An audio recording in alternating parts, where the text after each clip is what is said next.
Vers la fin du XIXe siècle, les machines arithmétiques ont commencé à se répandre.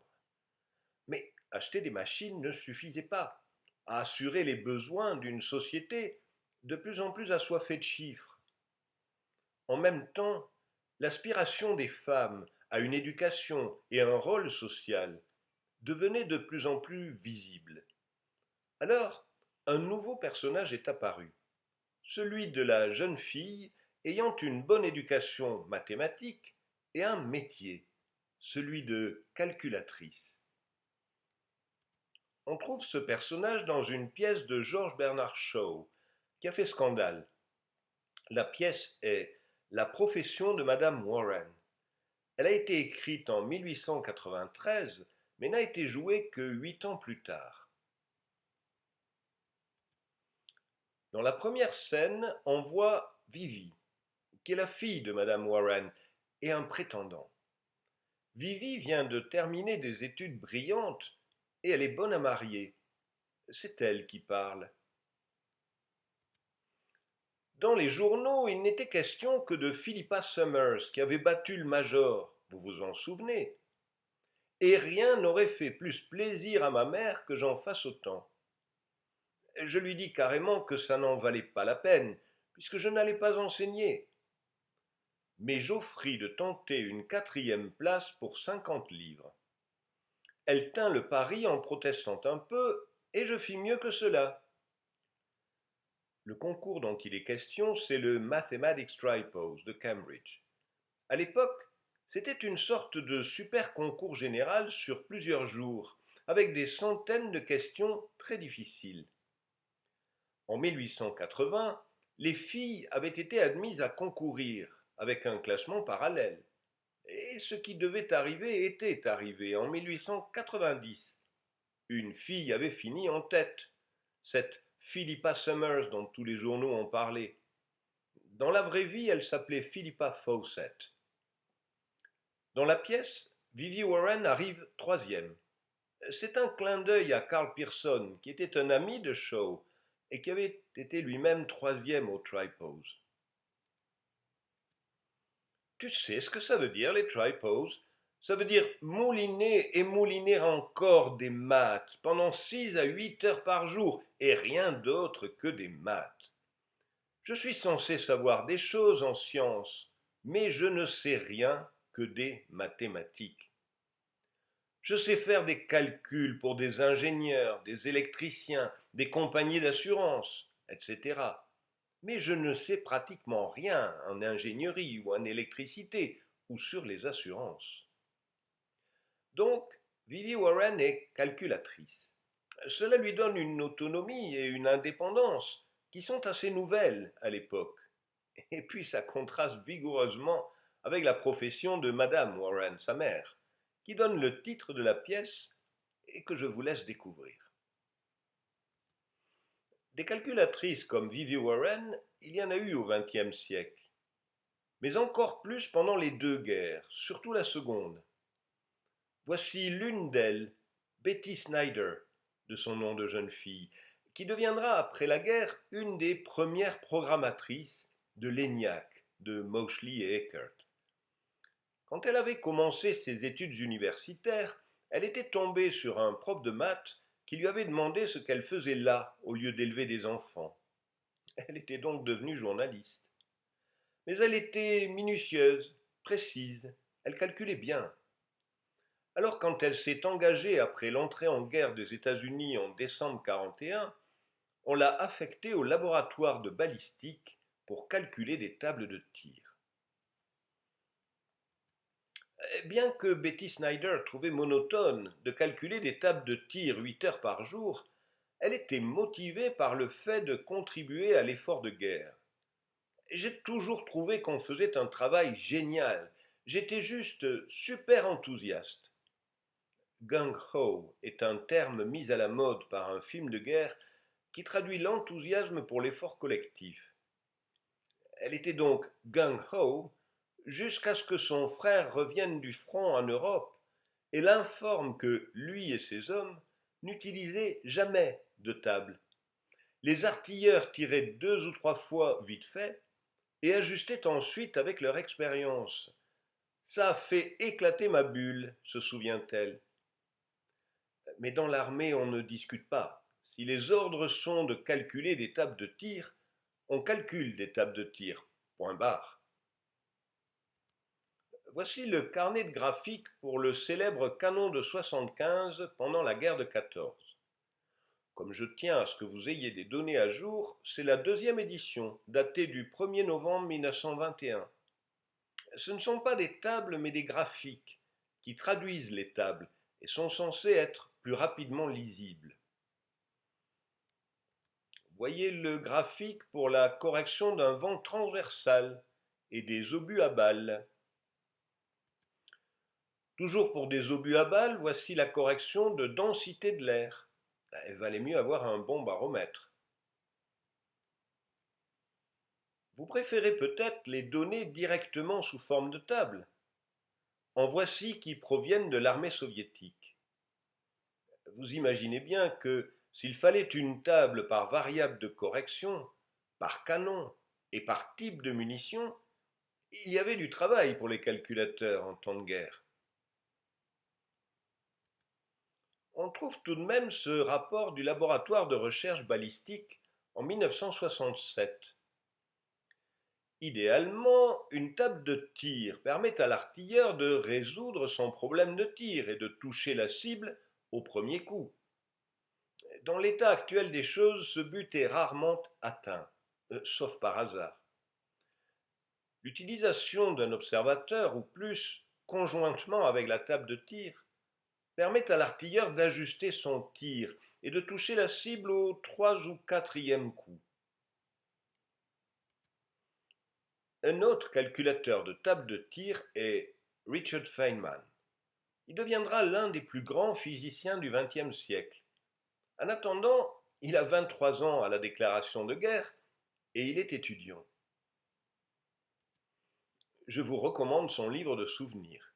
Si vous ne croyez pas qu'un prix Nobel de physique puisse être aussi passionnant que drôle, lisez ce livre. J'allais à l'Arsenal Frankford à Philadelphie et je travaillais sur un dinosaure, un calculateur mécanique pour diriger les tirs d'artillerie. C'était une machine magnifiquement conçue et construite. Cependant, cette machine était une fin de lignée. Bientôt, les calculateurs électroniques sont arrivés. En 1944, Feynman est envoyé à Los Alamos pour travailler sur le projet Manhattan, la construction de la bombe atomique. Nous avions beaucoup de calculs à faire et nous les faisions sur des machines à calculer Marchant. C'étaient des gadgets mécaniques qui tombaient souvent en panne et qu'il fallait renvoyer à l'usine pour réparation. Assez vite, vous vous trouviez à court de machines. Quelques-uns d'entre nous ont commencé à soulever les capots. Je finis par réparer toutes les calculatrices, pendant qu'un autre gars à l'atelier s'occupait des machines à écrire. La machine à calculer Marchant, la voici. Elle avait eu un grand succès commercial aux États-Unis avant la guerre. Le grand problème était de comprendre ce qui se passait durant l'implosion, donc de calculer combien d'énergie était dissipée, etc. Il demandait plus de calculs que nous n'étions capables de faire. Un type futé du nom de Stanley Frankel réalisa que ça pourrait être fait avec des machines IBM. La compagnie IBM avait des machines commerciales, des additionneuses, qu'on appelait tabulatrices pour lister les sommes, et une multiplicatrice, dans laquelle on mettait des cartes qui prenaient deux nombres sur une carte et les multipliaient. Il y avait aussi des assembleuses et des trieuses, etc. The big problem, c'était celui-ci. Les physiciens savaient qu'il faudrait une pression énorme pour déclencher la réaction en chaîne de l'uranium et du plutonium. Ils avaient imaginé d'entourer les explosifs radioactifs par des explosifs classiques. L'explosion de l'entourage d'explosifs classiques allait augmenter brutalement la pression sur le noyau radioactif et déclencher l'autre explosion, nucléaire cette fois. Pour connaître la quantité d'explosifs classiques à mettre autour de l'uranium et du plutonium, il fallait calculer l'énergie dégagée, comme le dit Feynman. Ça passait par la résolution d'une équation aux dérivées partielles qui demandait effectivement beaucoup de calculs si on voulait une précision raisonnable sur la solution. Soit dit en passant, au même moment, von Neumann visitait, l'air de rien, les centres de calcul qui se montaient ici ou là pour voir ce que donnaient les nouvelles machines sur ce problème. Voici une machine IBM à perforer les cartes. Et voici une tabulatrice. Donc, Frankel imagina un programme astucieux. Si nous avions suffisamment de ces machines dans une pièce, nous pourrions prendre les cartes et les faire passer en cycle. N'importe qui ayant fait des calculs numériques voit exactement ce que je veux dire. Mais c'était plutôt nouveau à l'époque, de la production de masse avec des machines. Donc, on a mis le programme au point, mais on n'avait pas de machine pour le tester. Alors on a mis en place une salle avec des filles dedans. Chacune avait une calculatrice Marchant. Une était la multiplicatrice, l'autre l'additionneuse. Il y en avait une qui cubait.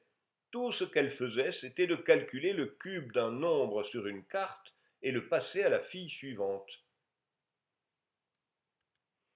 On a exécuté le cycle de cette façon jusqu'à ce qu'il soit débugué. Et il s'est trouvé que la vitesse à laquelle on pouvait le faire tourner était sacrément plus rapide que l'autre manière où une même personne fait toutes les étapes. La vitesse à laquelle on est arrivé avec ce système était celle qui était prévue avec les machines IBM. La seule différence était que les machines IBM ne se fatiguaient pas et pouvaient faire les 3-8. Mais les filles se fatiguaient au bout d'un moment. Une de nos manières secrètes de traiter nos problèmes était la suivante. Les problèmes consistaient en un paquet de cartes qui devaient passer par un cycle. D'abord ajouter, ensuite multiplier, et ça passait par le cycle des machines de cette salle, lentement, tour après tour. Alors, nous avons pensé à mettre un paquet de cartes de couleurs différentes à tourner en même temps, mais en déphasage. Comme ça, nous pouvions faire 2 ou 3 problèmes en même temps. Et c'était astucieux, certes, mais dangereux. Feynman avait à peine 27 ans et sous ses ordres, un groupe d'étudiants encore plus jeunes que lui qui faisait tourner les paquets de cartes. Un jour, il est obligé de s'absenter et ce qui devait arriver arrive. Quand je revins au programme de calcul, je le trouvais dans un bazar complet. Il y avait des cartes blanches, des cartes bleues, des cartes jaunes. Et je commençais à dire, vous n'êtes pas censé faire tourner plus d'un problème. Ils m'ont répondu, sors de là, attends un peu, on va tout expliquer. Et effectivement, Feynman a attendu un peu et ses acolytes ont tout arrangé. Les résultats du calcul ont été livrés à temps. Et du temps, il n'y en avait pas beaucoup. Le premier et unique essai a eu lieu le 16 juillet 1945, juste au moment de la conférence de Potsdam. La bombe a été lancée sur Nagasaki le 9 août. Il y a eu une longue polémique sur l'utilité des 2 bombardements nucléaires et en particulier du second. Ce n'était pas le problème de Feynman à l'époque. Il avait des calculs à faire et il s'était débrouillé pour qu'ils soient faits. Il n'a pas gardé un si mauvais souvenir de son expérience du calcul numérique. Il a même enseigné l'informatique jusque dans les années 70, bien que sa discipline soit la physique. Le témoin suivant n'a pas fait ça en amateur. Avant la guerre, elle avait été la première femme à passer une thèse de maths à Yale. Elle avait obtenu un poste au Vassar College dans l'État de New York. Elle aurait pu y rester et dérouler tranquillement sa carrière universitaire, Par patriotisme, elle s'engage lors de la déclaration de guerre et demande à être affectée à la Navy. À 35 ans, elle doit faire ses classes, comme les autres qui étaient toutes bien plus jeunes qu'elle. 6 jours avant le débarquement en Normandie, elle est affectée au Mark I, sous les ordres de Howard Aiken. Le Mark I était une machine de calcul généraliste à contact électromagnétique. Aiken en était le concepteur. Vous voyez sur cette photo le premier équipage du Mark I. Ça peut paraître bizarre de parler d'équipage, mais c'est bien ainsi qu'Aiken voyait les choses. Vous voyez Aiken avec Grace Hopper à sa gauche. Tous les autres sont tous des hommes, sensiblement plus jeunes. Tout le monde est un uniforme. Que ce soit Aiken ou ses subordonnés, au début, personne n'était content de voir débarquer une femme, surtout en position d'officier. Avec un travail acharné, elle s'est imposée, aussi bien à ses subordonnés qu'à Aiken lui-même. Elle a mis les mains dans le cambouis et compris le fonctionnement du Mark I. Elle a aussi su gérer les nombreux problèmes humains que le caractère, disons, un peu entier d'Aiken créait au quotidien. Elle n'avait eu aucun problème avec le principe du calcul, à part qu'il était automatisé, c'était la même chose que pour Feynman. Voici comment elle en parle. Vous disiez simplement au calculateur quoi faire, au pas par pas. Maintenant, prends ce nombre, multiplie-le par celui-là et mets-le là. Vous décomposiez simplement vos processus de mathématiques en une série de petits pas. Ajouter, multiplier, diviser, faire un test, mettre tout ça à la suite. Mais obéir aux ordres d'Aiken et faire ses calculs pas après pas ne l'empêchait pas de réfléchir. Dès 1944, nous avons commencé à rassembler des choses qui permettaient d'écrire des programmes plus précis et de les écrire plus vite. Ce n'était ni de la théorie ni des mathématiques avancées. Il n'était pas question du futur de l'ordinateur. Il n'était question que de faire avancer ces problèmes-là. Et de fil en aiguille, à force de garder des archives de routine particulières, elle est arrivée tout naturellement à la notion de programmation. On fournit aux mathématiciens un catalogue de subroutines. Il n'y a plus besoin d'avoir des formules ou des tables de fonctions élémentaires. Il n'a même pas besoin de connaître le code utilisé par le calculateur. Il a juste besoin d'utiliser le catalogue pour fournir au calculateur l'information sur son problème. Ce qu'elle dit là, c'est que si vous avez besoin de calculer un cosinus, vous n'avez pas besoin de savoir le faire vous-même. Vous n'avez pas besoin de savoir comment fait la machine. Il vous suffit de lui donner l'instruction cosinus. C'est une évidence de nos jours et nous n'y pensons même plus. Mais à l'époque, elle était tout simplement en train d'inventer la notion de langage et de compilateur.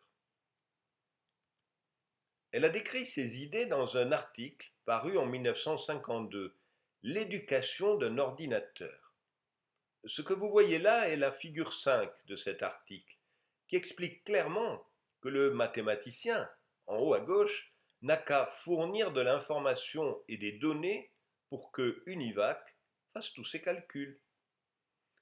Sa motivation était un raisonnement de bon sens. Je me suis dit que nous n'allions pas apprendre à toute la population des États-Unis à écrire du langage machine, et que donc il fallait construire une interface qui prenne des données people-oriented, dit-elle, et ensuite utiliser l'ordinateur lui-même pour traduire ces données en langage machine. Inventer et implémenter un des premiers compilateurs aurait pu suffire pour ça, pour la postérité. Mais ce n'est pas pour cela qu'elle est le plus connue. Quand nous étions en train de débugger Mark II, c'était dans un autre bâtiment. Les fenêtres n'avaient pas de moustiquaires. On travaillait de nuit. Et bien sûr, tous les insectes de la création, all the bugs in the world, rentraient. Une nuit, la machine plante. On se met à chercher le bug et on trouve un vrai papillon de nuit, à peu près de 10 cm d'envergure, écrasé dans un relais. On l'a sorti, on l'a mis dans le livre de bord avec un scotch par-dessus. Ce premier véritable cas de bug, le voici. 10 cm d'envergure, elle exagère un peu. En tout cas, c'est le point de départ de la légende qui voudrait que le mot bug, appliqué aux erreurs en informatique, vienne de Grace Hopper. Et il était utilisé dans ce sens-là bien avant l'informatique. Voici un extrait d'une lettre de Thomas Edison en 1878. Ça a été comme ça pour toutes mes inventions. Au début, une intuition survient. Ensuite, les problèmes commencent. L'intuition s'efface et les bugs, comme on appelle ces petits problèmes et difficultés, apparaissent. Des mois d'application anxieuse et de travail sont nécessaires avant le succès commercial ou l'échec. Grace Hopper et ses hommes connaissaient tous ce sens du mot bug. Trouver un actual bug, un bug véritable, et le coller dans le livre de bord, c'était tout simplement une bonne vanne. Il en fallait pour relâcher de temps en temps la pression imposée par Aiken, et Grace Hopper le sentait bien. Si on ouvre un dictionnaire de l'anglais des XVIe et XVIIe siècles au mot bug, on apprend qu'un bug est un objet de terreur, un démon, un fantôme, un esprit. L'exemple donné est tu ne dois pas avoir peur des bugs la nuit. J'ai remarqué que mes collègues informaticiens ont souvent tendance à travailler la nuit. Eux disent que c'est à cause des deadlines. Je me demande si c'est pas parce qu'ils ont moins peur des bugs la nuit.